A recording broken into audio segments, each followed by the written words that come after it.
जय हिंद दोस्तों, नमस्कार। चलिए हम आज आपको बताते हैं इंडस रिवर, ठीक, सिंधु नदी। इंडस रिवर सिस्टम बताएंगे, सिंधु नदी तंत्र। ठीक, ध्यान से देखिएगा। यहाँ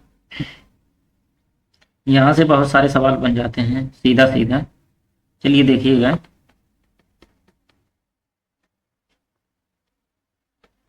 सिंधु नदी तंत्र, इंडस रिवर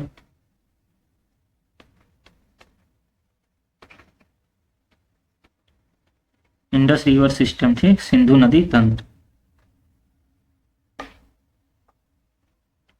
एक चीज ध्यान दीजिएगा, ये जो इसका नाम देखिए सिंधु नदी है, ठीक। जैसे सिंधु प्लस सहायक नदी, सिंधु नदी प्लस इसकी सहायक नदियों को जब मिलाया जाएगा तब जाके बनेगा सिंधु नदी तंत्र। ध्यान से देखिएगा, एक बार समझ जाएंगे तो याद रहेगा हमेशा, सिंधु नदी तंत्र। अगर एग्जाम में सवाल पूछ लिया सिंधु नदी किसे कहते हैं, तब तो केवल जो है सिंधु नदी के बारे में, लेकिन सिंधु नदी तंत्र, सिंधु नदी तंत्र का मतलब समझ रहे हैं, सिंधु नदी प्लस उसकी सहायक नदियां, जितनी सारी सहायक नदियां हैं। सहायक नदियां में सिंधु की सहायक नदी जैसे हो गई झेलम, हो गई चेनाब, हो गई रावी, हो गई व्यास, हो गई सतलज, हो गई। ये सारी जो सहायक नदियां हैं सिंधु की, वो सभी मिलाया जाएगा तब जाके सिंधु नदी तंत्र बनेगा, ठीक। चलिए पहले इसका सामान्य परिचय देखते हैं, ठीक। सामान्य परिचय पहले इसके बारे में देखते हैं, ठीक। इतना तो जान ही गए, सिंधु नदी प्लस उसकी सहायक नदियों को मिला करके सिंधु नदी तंत्र बनेगा। अब इनमें प्रमुख नदी कौन कौन से हैं, प्रमुख नदी देख लेते हैं। सिंधु की प्रमुख नदी कौन सी है, चलिए देखते हैं। सिंधु की प्रमुख नदी है, पहला तो एक तो सिंधु नदी खुद है, ठीक। और क्या है, झेलम है, चेनाब है, रावी है, ब्यास है, सतलज है, ठीक। कहने का मतलब है 5 नदियां हैं, 6 नदियां हैं। ये जो है प्रमुख नदी है सिंधु की। अब चलिए मुहाना देखते हैं। मुहाना इसका जो है, मुहाना अगर देखा जाए तो कराची के निकट अरब सागर में इसका मुहाना है, ठीक है। पाकिस्तान के कराची में, कराची के निकट अरब सागर में, अरब सागर में इसका मुहाना, ठीक। और अपवाद क्षेत्र चलिए देख लेते हैं। अपवाद क्षेत्र,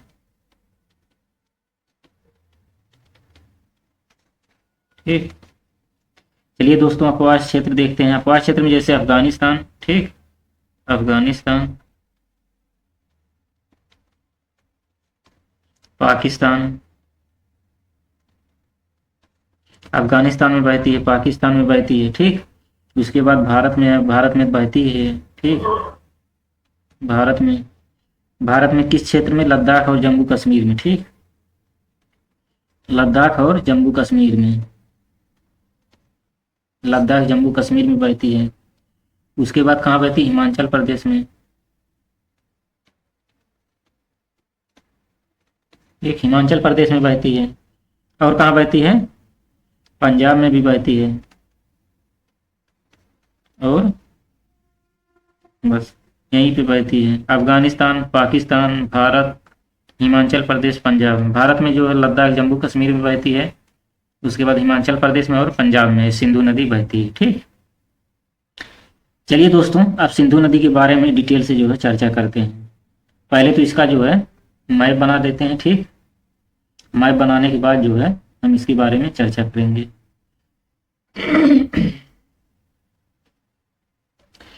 एक चीज दोस्तों ध्यान दीजिएगा, इसकी जो दाई और बाई जो नदियां हैं ये पूछ लेता, ठीक। दाई सहायक नदी और बाई सहायक नदी।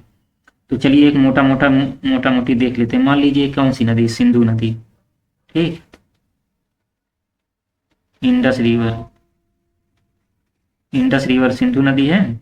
इसकी देख लीजिए ये दाई सहायक नदी, दाई सहायक नदी। ये सवाल बहुत बार पूछा हुआ है कि सिंधु की दाई सहायक नदी कौन सी है, बाई सहायक नदी। ये है इधर बाई सहायक नदी।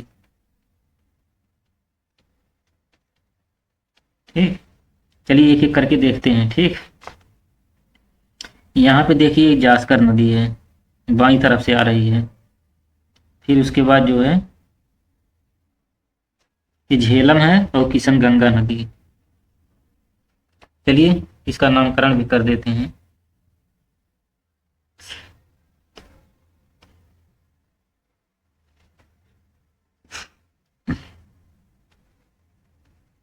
ये है दोस्तों जास्कर। ठीक, ये है जास्कर नदी, उसके बाद ये है किशन गंगा नदी। किशन गंगा नदी और ये है झेलम नदी।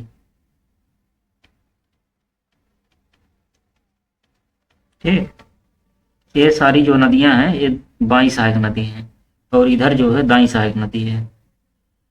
इसके बाद झेलम नदी के बाद दोस्तों चेनाब नदी है। ठीक, एक नदी है चेनाब नदी।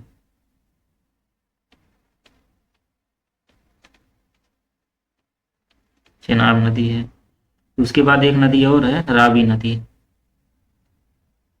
ठीक, रावी नदी।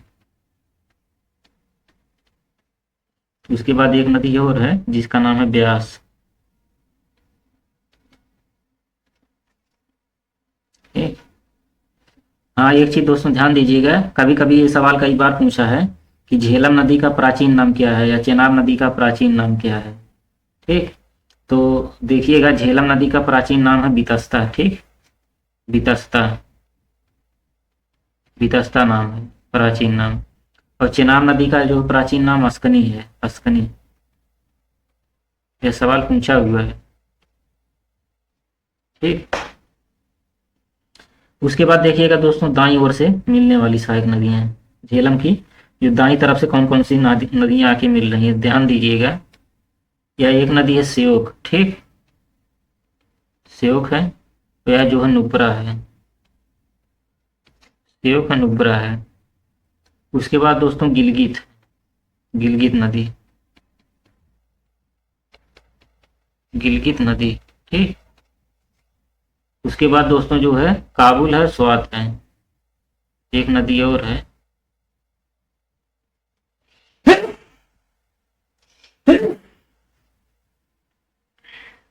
यह नदी जो काबुल है और एक नदी इसी में और आके मिल रही है, यह है स्वात। ठीक, और एक नदी यहाँ पे और है, इसका नाम है कुर्रम, कुर्रम। और इसके बाद एक नदी और है जिसका नाम है तोची। ठीक, और एक नदी और है जिसका नाम है गोमल।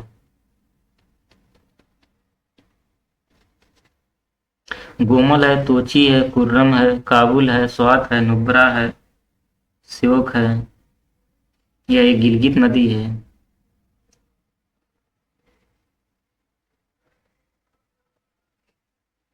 ठीक, और एक चीज ध्यान दीजिएगा कि जो सारी नदियां हैं ये जो है भालपुर है, पाकिस्तान में एक जगह है भालपुर, वहीं पे जाके पंचनद बनाती हैं मिठानकोट के पास। ठीक, जैसे एक चीज ध्यान दीजिएगा, जैसे मान लीजिए यह सिंधु नदी है। ठीक, सिंधु नदी है, यह जो सिंधु नदी है। अब इस सिंधु नदी में जो है 5 नदियां आके मिलती हैं। ठीक, एक नाम है झेलम, दूसरा का नाम है चेनाब। ठीक, तीसरे का नाम है रावी, चौथे का नाम है ब्यास और पांचवें का नाम है सतलज। ठीक, झेलम, चेनाब, रावी, ब्यास, सतलज, ये पांचों नदियां हैं जो कि यहाँ पे एक जगह है भालपुर। ठीक, यह जगह है भालपुर, पाकिस्तान में है। ठीक, पाकिस्तान में है भालपुर, यहीं पे जाके जो पंचनद बनाती हैं। ठीक, पंचनद यहाँ पे मिठानकोट है, मिठानकोट के पास। ठीक है दोस्तों, यहाँ तक तो समझ में आ गया होगा। ये पांचों नदियां हैं जो कि भालपुर में पाकिस्तान के पास यहीं पे जाके मिलती हैं, यहीं से पंचनद बनाती हैं या मीठानकोट में जाके मिल जाती हैं। ठीक, और ये देखिए इंडस रिवर सिंधु नदी की जो है बाईं सहायक नदी है। ठीक, और ये जो है दाईं सहायक नदी है। ध्यान दीजिएगा, यहाँ से बहुत सारे सवाल बन जाते हैं। उम्मीद करते हैं यहाँ तक जो कोई दिक्कत नहीं होगा, यहाँ तक जो अच्छे से समझ में आ गया होगा। ठीक, चलिए दोस्तों, फिर अगले वीडियो में बताएंगे जो है डायग्राम बना के, उसके बाद जो है एक एक नदियों की चर्चा करेंगे इसमें। ठीक, तब तक के लिए दोस्तों जय हिंद, नमस्कार, मिलेंगे नेक्स्ट वीडियो में।